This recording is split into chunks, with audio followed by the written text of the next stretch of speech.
જય માતાજી મિત્રો, હર હર મહાદેવ. સ્વાગત છે તમારું મારી યુટ્યુબ ચેનલ આજના સત્સંગમાં.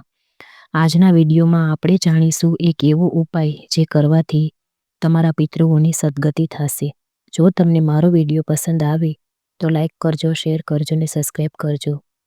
મૌની અમાવસ્યા છે આજે, તો એવો એક ખાસ ઉપાય છે જે કરવાથી તમારા જાણતા અજાણતા પિતૃઓને પણ તમે મોક્ષ કરાવી શકશો.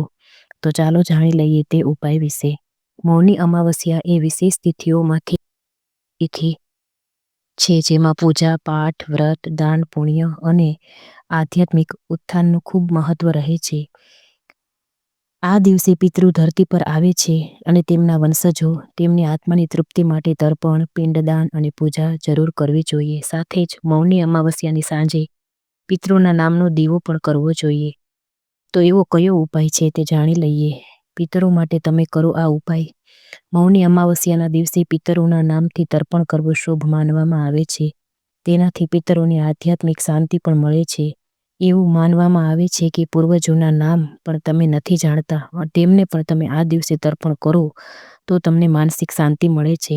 તર્પણ તમે પોતે પણ કરી શકો છો, પછી પંડિતની મદદથી પણ કરી શકો છો. આ દિવસે દાનનું પણ ખૂબ જ મહત્વ રહે છે. એવું કહેવાય છે કે આ દિવસે વસ્ત્ર દાન કે ભોજન દાનથી તમારા પૂર્વજોને યમલોકમાં તેનો સીધો લાભ મળે છે અને પિતૃ તમને આશીર્વાદ આપે છે. આ ઉપરાંત તલનું દાન પણ ખૂબ જ મહત્વનું રહેશે આજે. દીવો કઈ દિશામાં કરવો જોઈએ? આ દિવસે સાંજે દીવો પણ પ્રગટાવવો જોઈએ.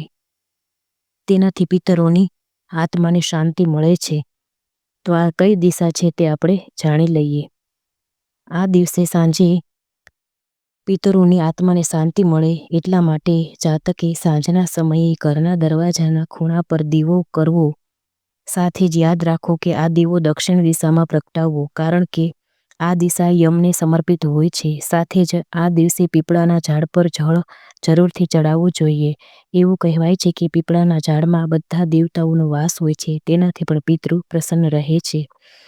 તો આ રીતે દીવો કરી, પીપળાને જલ અર્પણ કરી, સૂર્યનારાયણને જલ અર્પણ કરી અને લોટામાં કાળા તલની ચપટી, ચોખા, ગોળની કણી છે એક અને તુલસીનું પત્તું નાખી અને પીપળાને, સૂર્યનારાયણને અને મહાદેવને જલ ચડાવવું જોઈએ. જેનાથી તમારી પિતૃઓને શાંતિ થશે, તમારા ઘરમાં પણ પિતૃઓના આશીર્વાદ મળશે અને આ દિવસનો આ રીતે લાભ લઈ અને તલનું ખાસ દાન કરવું જોઈએ. જય માતાજી મિત્રો.